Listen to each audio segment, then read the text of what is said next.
My son called me useless, so I made a phone call that changed everything. What happened next taught him that a father's silence is not weakness, but a warning.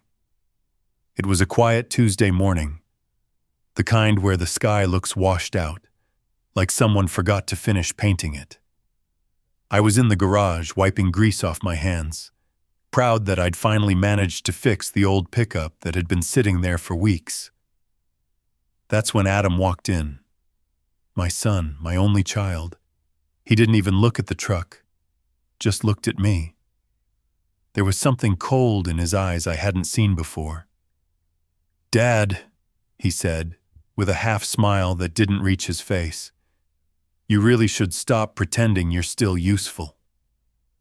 At first, I thought he was joking. I even chuckled. But when I saw Claire, his wife, standing behind him, arms folded, smiling that thin, pitying smile, I knew he meant it. My heart sank, but my hands stayed still. I didn't shout, didn't argue. I just nodded. "Maybe you're right, son," I said softly. "Maybe it's time I stopped pretending." He left, satisfied, thinking he'd won something. But as the door closed, I looked around that garage filled with tools, sawdust, and memories. And I realized something. I'd built everything in this life with these two hands, and I wasn't done yet. If you are watching this video, brace yourself, because what you are about to hear is not just a story, but a reckoning. Comment below where in the world you are watching from, and don't forget to subscribe to the channel for more stories like this. The first real sign wasn't the words. It was the paper. A week after that morning in the garage, Adam slid a folder across the kitchen table like a waiter dropping a bill. Claire stood at the sink, drying a wine glass that had never seen wine. "Just signatures, Dad," he said, casual as weather talk. "End-of-year stuff. Makes taxes simpler." I used to sign forms for him when he was a little boy. Permission slips, camp releases, field trip waivers. Habit is a quiet thing. It sneaks up on you wearing the face of trust. I picked up the pen. The ink felt heavier than it should. The next day, I went to the feed store for chicken scratch and a new coil of rope. I took my old debit card out at the register. "Declined," the clerk said. Friendly voice, sorry eyes. He tried again, same result. "I'll be right back," I told him, and drove to the bank with a knot in my chest that didn't come from age. Inside, it smelled like lemon cleaner and fresh envelopes. The teller, young kid with a haircut too sharp for a small town, pulled up my profile. His smile wilted. "Mr. Reeves," he said carefully, "your account ending in 4123 shows a full balance transfer 2 days ago to a joint account under Adam Reeves." He turned the monitor away like it might hurt me to see it. "How much?" I asked. "All of it, sir." I remember nodding, as if that explained something, as if all of it could be ordinary. I thanked him for nothing in particular and walked out with both hands empty. Back home, I found Adam in the living room, barefoot, a sports channel whispering in the background. Claire had a laptop open and a spreadsheet glowing on the screen. "I went to the bank," I said. My voice sounded like someone had set it down and walked away. "Oh, that," Adam replied, eyes still on the TV. "We consolidated. Less confusion. We'll handle your expenses." "My expenses," I repeated. The words felt foreign in my mouth, like I'd borrowed them from a stranger. Claire closed the laptop with a soft click. "You'll be more comfortable this way," she said. "We're streamlining things." Streamlining. That's what they call it when a river is dammed and told it's lucky to become a pond. I looked at the coffee table. Linda's old coaster with the cracked blue glaze. She'd set her mug there every morning at 6:15. I set my hand on that coaster as if it could steady me. "I never gave permission," I said. "You signed the forms," Adam answered, finally turning toward me. "Remember? Last week. You want me to dig them out again?" I did remember the folder. I remembered his easy voice. I also remembered 40 years of building. Every fence post, every ridge of roof shingles, every repair done at midnight when money ran thin. It all rushed through my head and drained out somewhere I couldn't reach. That night, I didn't sleep. I sat at the kitchen table with the old lamp throwing a tired circle of light over a stack of receipts and the last photo of Linda at the county fair, hair tucked behind her ear, eyes laughing. The house creaked like a ship. I could almost hear her say, "John, breathe. See the whole board, not just the next move." So I breathed, and I looked. I started with mail. I used to get a steady trickle, pension notices, property tax reminders, insurance updates. The mailbox had been thin lately, too thin. In the hall closet, behind a box of winter coats, I found a pile of opened envelopes tucked into a shoebox, all with my name, all slit neatly along the top. I sorted them on the dining table until the piles made sense. Pension routed, insurance updated, property tax auto-paid from the new joint account, signatures I didn't recognize wearing my name like a mask. They were careful. I'll give them that. Not smart. Just careful. At breakfast the next morning, Claire set a single plate for me. Oatmeal, no sugar. The little kindness almost made me laugh. "We're meeting a realtor," she said lightly, "just to explore options." "Options for what?" She didn't blink. "For you. A retirement community in town. Safer. Social activities. Medication management." I looked down at my hands. These hands built 3 barns, raised 1 son, and held a woman through 2 miscarriages and 42 winters. Now they sat quietly on either side of a spoon, like they'd forgotten what they were for. "Not yet," I said. She touched my shoulder as if I were skittish livestock. "Don't be stubborn, John. It's what's best." That name, John, is what people used when they wanted something from me. Dad was for holidays and favors. John was for pressure. The realtor came that afternoon anyway. Young, bright teeth, shoes too clean for the driveway. He walked the property and spoke in numbers. I followed a few steps behind, hearing none of it, watching his soles pick up nothing. When he left, Adam leaned against the porch railing I'd sanded 12 summers in a row. "Market's good," he said. "We'd be dumb not to take advantage." "We?" I asked. "You, me, family." He smiled like a salesman learning his first trick. "Don't worry. You'll have your own room in town. A nice one." I thought of Linda's wind chimes swaying by the kitchen window. I thought of the ash tree I planted the year Adam was born, now taller than the house. I thought of the floorboard in the hallway that squeaked when Linda snuck up on me with a birthday cake. A room in town couldn't hold any of that. That evening, after they went out to dinner with friends, I walked the property line with a flashlight.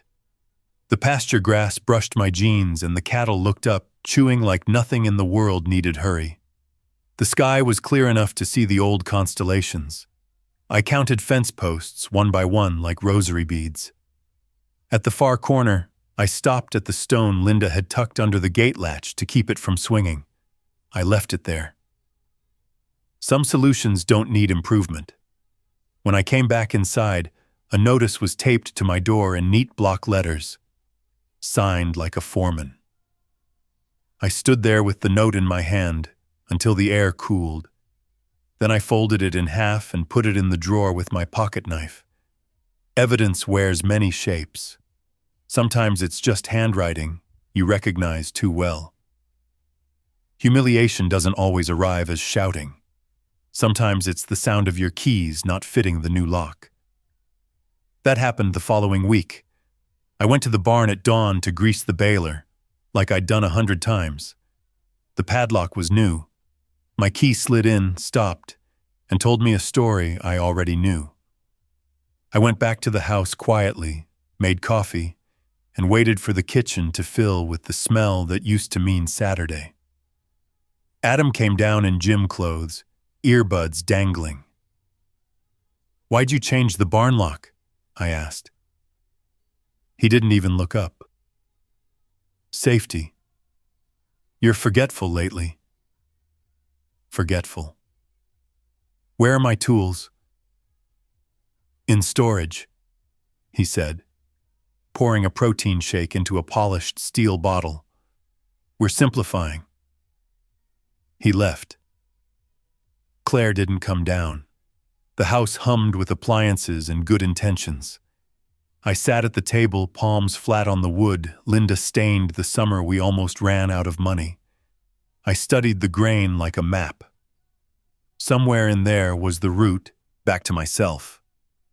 At noon, a white van pulled into the driveway. 2 men unloaded boxes labeled McCall Manor, welcome package. A brochure slid out, glossy and cheerful. Stock photos of smiling seniors playing cards under perfect lighting. A receptionist with an immaculate bun promised peace of mind in every season.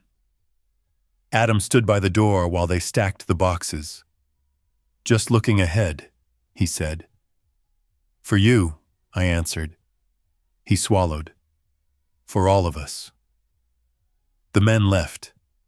The house fell quiet again. I opened one box. Inside, plastic cups with lids, pill organizers, a schedule template with printed reminders for breakfast, lunch, dinner, meds. The worst part wasn't the insult. It was the certainty that someone had ordered it with a calm, patient face. I put the lid back on and set the box aside. Then I went to the hall closet, reached behind the coats, and pulled out another box. Older, dustier, heavier. The original deed to the farm, copies of my will from before Linda passed. A letter from our attorney dated a decade ago, with a handwritten note at the bottom in his quick, slanted script. "Call me before you sign anything you don't understand. RB, Richard Bennett." He'd retired last year. Still lived 3 miles down the road. Still played the same hand of cards at the law lodge every Wednesday. I placed his note on top of the pile where I couldn't miss it. Then I made a list. Dates, transfers, new locks, missing mail, retirement community, the bank, the realtor.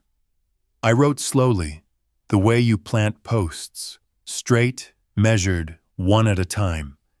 Some betrayals split a life clean down the middle. This one didn't. It moved inch by inch, so polite you could mistake it for care. But by the time I put the pen down, the picture was plain enough. They hadn't just taken my money. They'd tried to take my usefulness and call it kindness. I rinsed my mug, dried it with Linda's old dish towel, and set it back on the cracked blue coaster. Then I dialed a number I hadn't called in years. "Richard," I said when he answered, voice rough with sleep or bourbon. "It's John." A beat of silence. "You all right, old friend?" "I will be," I said. "I need you to bring your eyes and a pen." Richard showed up the next morning with 2 black coffees and that same half-smile he used to give when a poker hand turned in his favor. He didn't say much, just listened.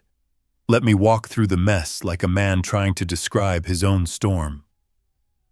When I finished, he took a slow sip and said, You know, John, people don't just wake up one day and steal from their fathers. It happens the same way rust eats through steel. Quiet, slow, patient. He was right. And sitting there with that coffee cooling between my hands, I realized this wasn't the first time I'd ignored the rust. I thought back to when Adam was a boy, the summer he crashed my old truck. He'd taken it without asking, dented the side against the fence. I was angry, sure, but he was trembling, near tears, so I told him, "It's just metal. It can be fixed." He learned something that day, but not the lesson I thought I was teaching. He learned that I'd forgive anything. I mistook that forgiveness for love, and love without boundaries becomes permission. Richard started sorting through the papers I'd gathered. "You kept better records than most men I've represented," he said. I smiled faintly. A carpenter measures twice, even when the wood's rotten. We went over the timeline, the signatures, the bank transfers, the realtor's visit, the new lock. By the time he finished making notes, the sun had dropped behind the ridge, painting the fields gold and blue. "John," he said quietly, "you've still got leverage. That trust he made you sign, it's revocable. But you'll need to prove undue influence and financial abuse. You up for that fight?"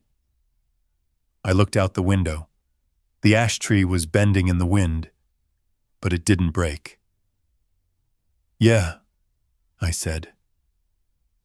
"I think I finally am." That night, I couldn't sleep.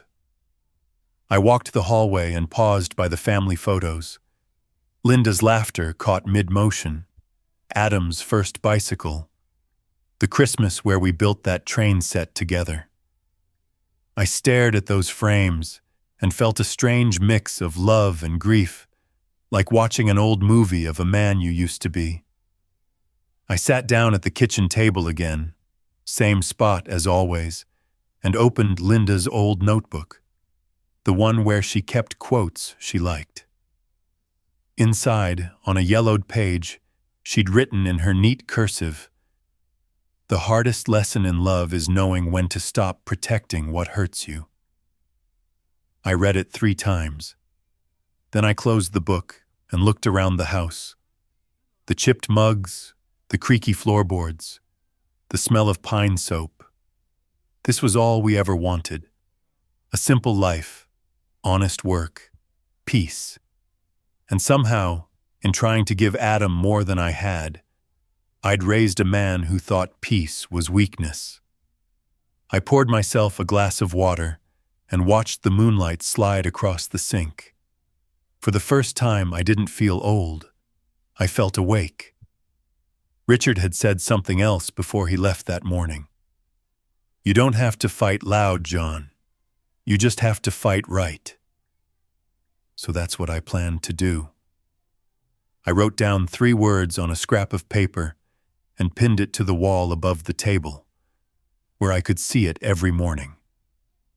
Truth, dignity, justice, and not revenge, not punishment, just balance. Because I realized something that night. You can lose everything, money, house, family, and still win back yourself. And that's worth more than any piece of land on this earth.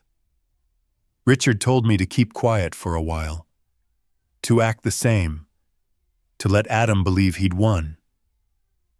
"Let a man show his true shape," he said, "before you build the trap around it." So I did. For the next few weeks, I played my part. I ate breakfast with them, smiled when they spoke, nodded when they offered advice I didn't ask for.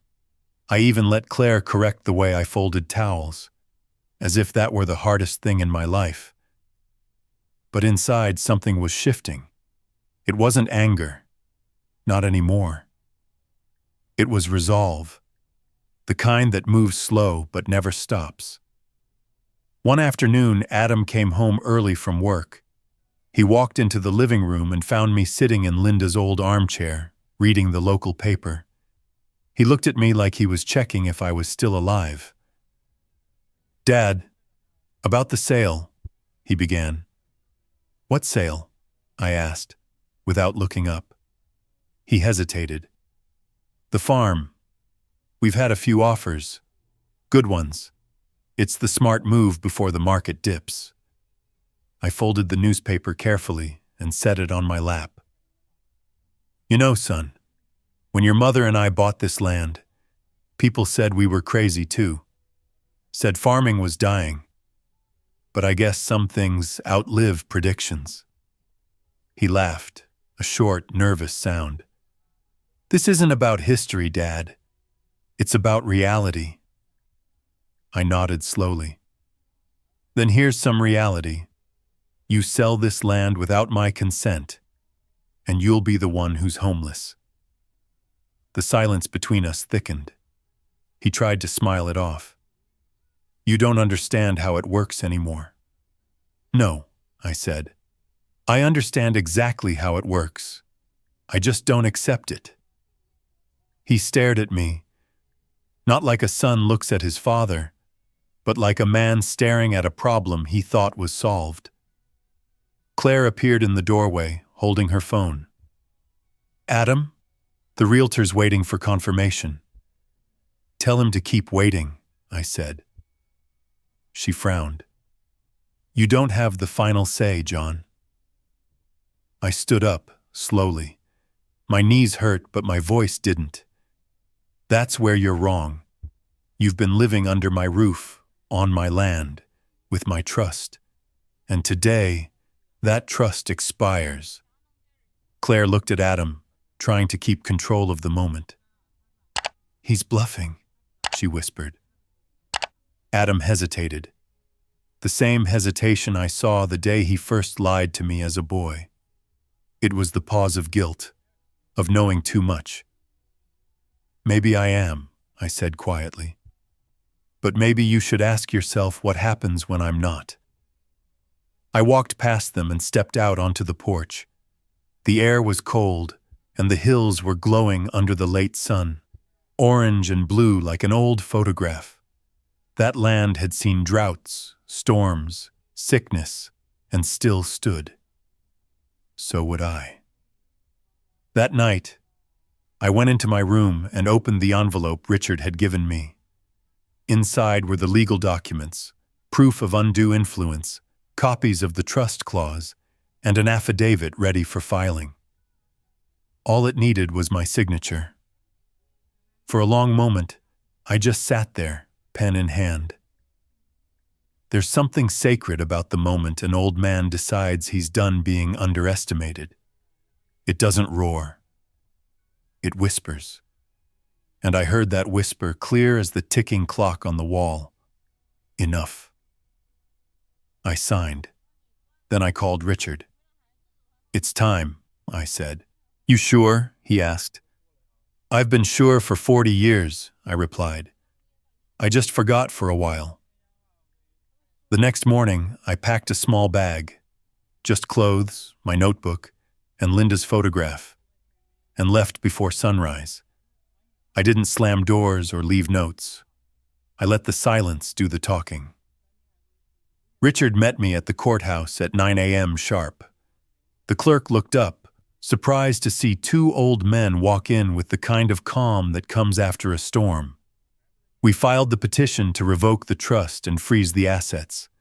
Quietly, efficiently, legally. It was the cleanest kind of justice, the kind that doesn't need noise. That afternoon, I drove back to the farm, parked the truck, and sat in the driveway watching the windows glow with warm light. My house, my history. Inside, Adam and Claire were laughing about something. Maybe thinking life would stay the same. But the papers were already signed. The wheels were already turning. And for the first time in years, I didn't feel powerless. I felt awake. The day the sheriff came, the morning light was soft. the kind that makes even dust look holy. I was sitting on the porch, coffee in hand, when the cruiser turned into the driveway. Two officers stepped out. One of them, a young deputy I'd known since he was a boy, nodded politely. "Morning, Mr. Reeves. We have some papers to serve to Mr. Adam Reeves." I nodded toward the house. "He's inside. Kitchen's that way."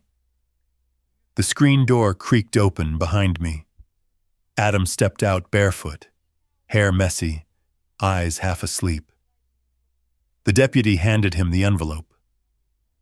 "Sir, you've been named in a petition regarding elder financial abuse and property fraud. You'll need to appear in court." Adam blinked, still not processing. "What?" "There's been a mistake." The deputy cut him off gently. "You'll find all the details inside, sir." Then he tipped his hat toward me and left. Adam stood there holding the envelope like it was on fire. "Dad, what the hell is this?" I took a sip of coffee. "Justice, son. The kind that doesn't shout."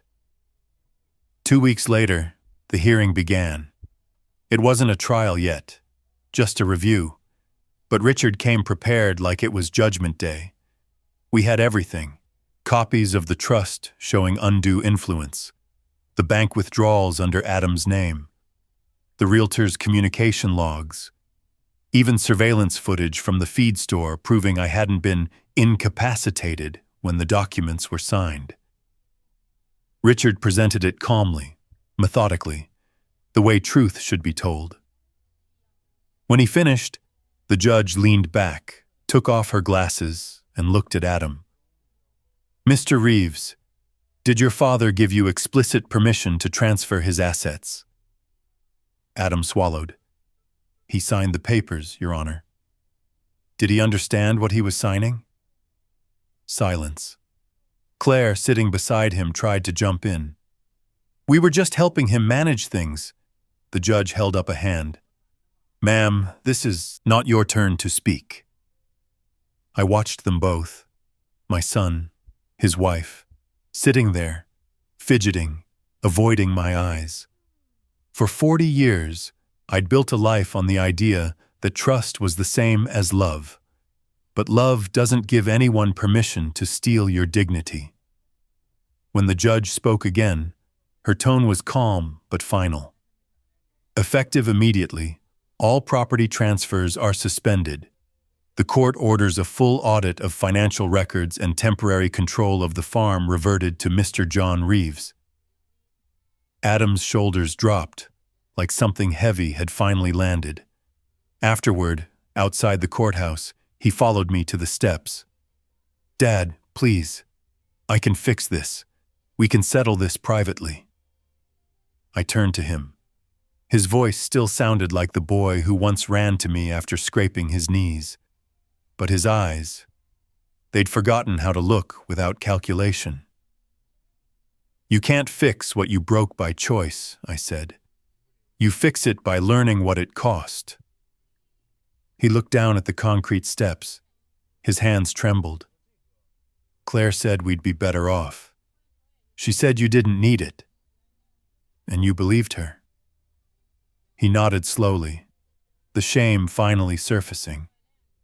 "I just thought you didn't have much time left." "Maybe not," I said softly. "But I've got enough time to finish this right." That night, Richard stopped by with a bottle of bourbon and the official notice. "You won, John," he said, handing me the envelope. "Temporary guardianship of your own assets. The judge ordered a full reversal pending review." I opened the letter, read every word, and felt something settle inside me. Not triumph, not revenge, just balance. We sat on the porch, two old men drinking slow. The air smelled like wet hay and wood smoke. "You handled it better than most," Richard said. "Never raised your voice once." I smiled faintly. Losing your temper's like losing a tool. Once it's gone, the job takes twice as long. He laughed softly, clinking his glass against mine. Inside the house, I could hear movement, Claire packing, drawers opening and closing. Adam followed her out an hour later, suitcase in hand. He paused at the bottom of the porch steps. "Where will you go?" I asked. "I don't know," he said. "I guess I'll figure it out." "Then I hope you do." He nodded once, eyes red, then turned and walked down the gravel road until the headlights disappeared. When the silence returned, I sat there listening to the night. Crickets, the old wind chime, the heartbeat of a house that finally belonged to itself again. Justice doesn't always come with applause. Sometimes it arrives quietly, on official letterhead, folded neat inside an envelope. But that night, as I turned off the porch light and locked the door, I felt something I hadn't felt in years. Not anger, not sorrow, peace. The kind that doesn't ask permission. 3 months passed. Winter came early that year, the kind that makes the air taste like iron and the nights stretch longer than they should. The house was quiet again. Too quiet at first. For weeks I'd catch myself listening for footsteps that weren't coming, voices that used to fill the kitchen, laughter that never quite sounded real. But silence, I learned, isn't punishment. It's recovery. I started waking up before dawn, making coffee the way Linda used to. Strong, no sugar. I'd sit by the window, watching frost spread over the fields like lace. Every sunrise felt like an apology from the world. "I'm sorry you had to learn it this way." News traveled fast in small towns. People stopped me at the post office, the hardware store, even at church. Some offered sympathy. Others whispered admiration, as if justice were something rare and fragile. But I didn't feel victorious. I felt old. Not in body, but in the way a tree feels old. Scarred, still standing, still learning what storms can take and what they can't. One morning the banker called. "Mr. Reeves, the court finalized the decision. Your accounts have been restored. The title to the property is now solely under your name." I thanked him and hung up. Then I sat for a long time staring at the deed on the table. It looked smaller than I remembered. Just paper, ink, and a few signatures. Everything they fought for came down to this. A week later, I saw Adam in town. He was standing outside the gas station, looking thinner, older, like the years had finally caught up all at once. His hair had grown out, and the confidence he used to wear like armor was gone. He saw me, too. For a moment, neither of us moved. Then he walked over. "Dad," he said quietly, "can we talk?" I nodded toward the bench by the parking lot. We sat there, not saying much at first, just two men watching the cold wind push dust along the road. "I lost the business," he said finally. "Claire's gone. Took the car, the savings. Said she never signed up for this." I looked at him. The lines around his eyes weren't from laughter anymore. "I'm sorry," I said, and I meant it. He nodded, swallowed hard. "You were right," he whispered. "About everything." I wanted to tell him that being right doesn't feel good. It feels lonely. But I just put a hand on his shoulder, not as forgiveness, but as recognition. "You can start over," I said. "We all can." He nodded again, eyes glistening. "I don't deserve that." "Maybe not," I said softly. "But it's still yours to try."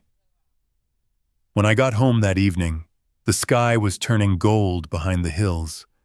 I walked to the barn, unlocked the door, and smelled the old hay, the oil, the years of work that still clung to the wood. My tools were right where they'd always been. I ran my hand over the worn handle of my hammer, the one I'd used to build Adam's crib. Some people think justice means punishment, but standing there, surrounded by everything I'd built with love, I realized real justice is quieter. It's the world putting itself back where it belongs. That night, I sat by the fireplace listening to the crackle of wood. Linda's picture sat on the mantel, her eyes forever warm, forever patient. "I did what you'd have done," I whispered. "Not for revenge, for peace." Outside, the wind was cold, but it sang through the trees like forgiveness. And for the first time since losing her, since losing so much, I felt it too. I may have lost a son to greed, but maybe, just maybe, I gained a man back through truth.